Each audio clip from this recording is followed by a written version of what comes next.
Hey guys, before starting your business, one crucial step is making sure that your desired name is actually available.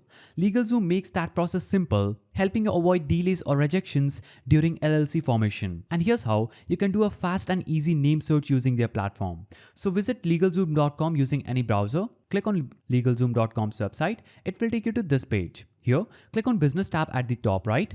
Then click on View All under Register Your Business. Now, you can also click on the search bar and search for business names. Now hit enter. So you'll have to click on the search bar at the top and search for name availability and choose how to check business name availability, and this will take you to this page. Here you can just click on what's your business name and search for check availability, and it will instantly ask you where will your business be located. Choose your state here and click on next. Now choose your plan and click on next. So you'll have to basically type in the name of your business and be specific, include any punctuations or a structure you intend to use, then select the state where you plan to form your LLC or corporation, since name rules may vary by state law. Then click on next, and LegalZoom runs a preliminary search against your state's business registry to check if your name is already taken or too similar to an existing entity. If it's available, you will see a green check and the option to reserve it or move forward with an LLC. And if your name isn't available,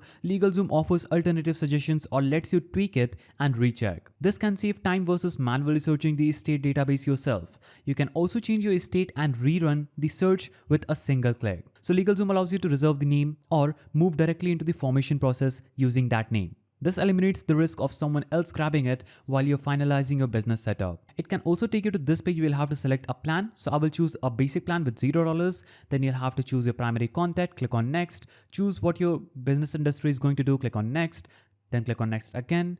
If you want to select the plan, if you don't, just click on no thanks. Here you can scroll down and click on no thanks. Just keep skipping all these parts and it will take you to the page where it will show you whether your business name is available or not. So that's the simple way through which you can do this. If you found this guide helpful, please don't forget to give it a thumbs up, and thanks for watching.